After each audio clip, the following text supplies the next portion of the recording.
Sejumlah personil polisi diamankan terkait tewasnya Bribda Nathanael Simanungkalit di asrama polisi pada Senin, 13 April 2026, malam.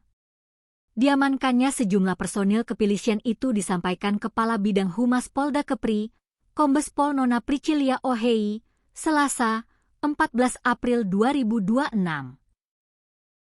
Kombes Pol Nona Pricilia Ohei mengatakan belum ada kesimpulan apakah korban tewas karena pengeroyokan atau sebab lain, namun sejumlah personil polisi yang diduga terkait dengan kematian korban sudah diamankan untuk dimintai keterangan. Belum dapat diketahui apakah pengeroyokan atau tidak, namun beberapa personil sudah diamankan dan dalam proses pemeriksaan, kata saat diwawancara, Selasa, 14 April 2026. Korban adalah Bribda Nathanael Simanungkalit, 20 tahun. Baru beberapa bulan berdinas, merupakan Bintara Samapta Angkatan 2025 yang baru lulus pendidikan pada Desember 2025. Penyebab kematian Bribda Nathanael Simanungkalit masih dalam penyelidikan pihak kepolisian.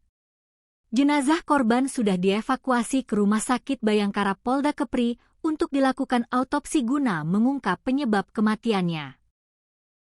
Kepala Bidang Humas Polda Kepri, Kombes Pol Nona Pricilia Ohei, menyampaikan ungkapan duka kepada keluarga korban atas kejadian yang menimpa anggotanya itu. Kapolda menyampaikan turut berduka dan telah memerintahkan Kabid Propam serta Direskrimum untuk memproses secara tuntas, ujar Kombes Pol Nona, Selasa, 14 April 2026. Ia mengatakan, pihak kepolisian tidak akan mentolerir pelanggaran dalam bentuk apapun yang dilakukan anggota Polda Kepri. Polda Kepri tidak akan mentolerir sekecil apapun pelanggaran, tegasnya. Saat ini, kata dia, proses penyelidikan masih berlangsung. Hingga kini, jumlah pasti personel yang diperiksa juga masih belum diungkap. Seperti diberitakan sebelumnya, sebelum Bribda Nathanael Simanungkalit ditemukan tewas, terjadi keributan di Mes Polda Kepri sekitar Senin malam sekira pukul 23 WIB. Korban dilarikan ke RS Bayangkara Polda Kepri pada Selasa dini hari, sebelum akhirnya dinyatakan meninggal dunia. Kasus ini ditangani Bidang Propam bersama Direktorat Reserse Kriminal Umum Polda Kepri.